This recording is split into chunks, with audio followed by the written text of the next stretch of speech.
Hello everyone, it's Jamarl Thomas. Welcome to the Progressive Soapbox. As a humanist, one of the things that I get pretty adamant and upset about, and it works in two parts. The number of people that we're murdering abroad, and the not caring about the number of people that we murder abroad. That bugs the shit out of me. It eats at me, to be honest. It makes me think of the people in this particular country a particular way. I don't know how to get around it. It's like all of these people are being murdered and killed by our military, and people just go on with their way. They eat their Cheerios, they eat their chocolate, they have sex with their girlfriends, they take their showers, I would imagine, and they rinse and repeat. They consider that a life. Other lives are being taken abroad in our names. That seems like it would be a big fucking deal. It's almost like having Frankenstein's monster get away from the doctor and going and killing people in the countryside. And we just pretend as if we never created the monster, and if the monster never got loose. This is New Republic. Let's see. When the president decided to commit additional resources or additional troops to the war in Afghanistan, now entering its 7th year, he contradicted his own positions on the conflict. After a year of deriding the war as a total disaster and a complete waste, and insisting that it was high time to get out, Trump announced in August that he would instead be deepening Americans' involvement. My original instinct was to pull out, and historically I like following my instinct, the president told the United States troops in his address to Afghanistan. But in my life, I've heard that decisions are much different when you sit behind the desk in the Oval Office. Despite Trump's seeming reluctance to engage in foreign conflicts, however, he has zealously embraced his role as wartime president. Since taking office, Trump has dramatically ramped up the United States military force in a wide range of international hotspots, from Syria and Iraq to Somalia and Pakistan. Far from being an American-first isolationist, Trump has already established himself as one of the most hawkish presidents in American history. Because he's been murdering a lot of people, that's why. Considers Trump's dramatic increase in the use of airstrikes. Through August, the United States dropped 2,487 bombs in Afghanistan, more than Barack Obama dropped in his last 2 years as president. That's just in August. In August, more bombs fell there than any month since 2012.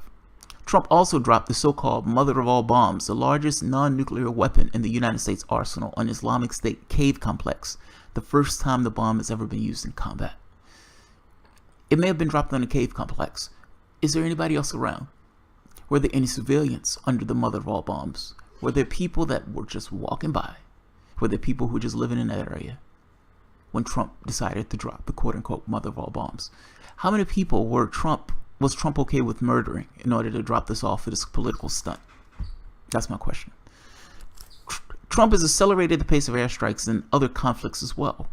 In Iraq and Syria, the American-led coalition has unleashed more bombs each month under Trump than Obama did in any month throughout his entire campaign against ISIS, which began in 2014. In Yemen, Trump has carried out 92 strikes or raids against al-Qaeda in the Arabian Peninsula, just shy of the number of attacks that Obama oversaw his entire second term. In Somalia, the president is carrying out an average of 1 strike against jihadist al-Shabaab every 15 days, a sharp escalation compared to Obama. And in Pakistan, Trump ended a 9-month pause in drone strikes and 4 unmanned bombings, more than Obama conducted during his final year. And this is talking about putting boots on the ground. Yeah, he's murdering a lot of people. That's the point I'm getting at. The New Republic is explaining it in a particular way, but ultimately, this is murdering a lot of people. When those troops got killed in Niger, nobody on the news asked, what the fuck are these guys doing in Niger where they can get murdered in the first place? Why are they there? The United States and 70% of the globe. Why on earth are we there? And do you honestly believe that murdering civilians is making the world a safer place? Do you believe that? And you need to explain why you believe that. Why do you believe that murdering civilians makes the world safer? And going beyond the whole murdering civilians thing, before Democrats start wagging their fingers at Republicans on this, he might have outpaced Obama on this, but come on, let's be honest. this is still Obama's territory. Ultimately, you're just in a situation where the other person was more gross than the grossness of the prior president. That's what we're talking about. That's precisely what we're talking about. This is disgusting. This is absolutely disgusting. And it got to the point where when Trump took office, he put elements of the drone program back under the CIA. He did that purely because he didn't necessarily want the civilian death toll to be known. The CIA can essentially run that stuff in secret. This is disgusting. This is disgusting. And I gotta be honest, I do feel a particular way when the public itself looks at this and just gives it a pass. Completely gives it a pass. Completely whitewashes the fact that we're murdering civilians abroad by the thousands. By the thousands. And not to mention that, it gets even more gross when we add in Yemen. When we add in Yemen, those people are literally starving to death. And the United States is assisting Saudi Arabia, giving that rabid country weapons, complaining about ISIS while at the same time being perfectly okay with Saudi Arabia. Perfectly okay with Saudi Arabia, spreading that shit all throughout the region. This angers me. I gotta be honest, this angers me. And there was no choice in this one. Hillary Clinton was talking about putting troops in Syria. So yeah, Donald Trump escalated the violence. Hillary Clinton was going to escalate the violence. In both situations, you have two neocons who are perfectly willing to go and murder other people abroad because they understand that the American public and the media is not going to hold them account for the behavior in that office. That is terrifying. That is absolutely terrifying. One president goes into a country, and I don't mean to rant, but I'm sorry. One president goes into a country and murders 1 million Iraqis. Many of those people, other millions, go streaming into other countries, completely destabilizing those other countries.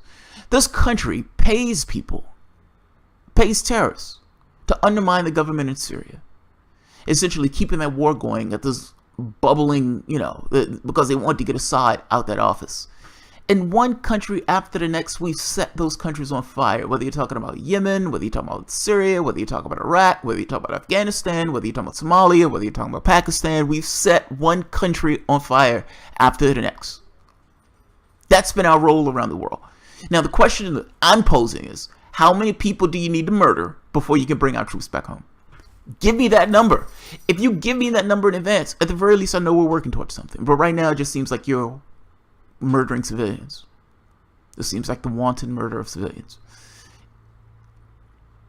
One of the reports came out saying 90% or 99% of those bombs, or 90% of those bombs hit the wrong person. 90% of those bombs hit the wrong person.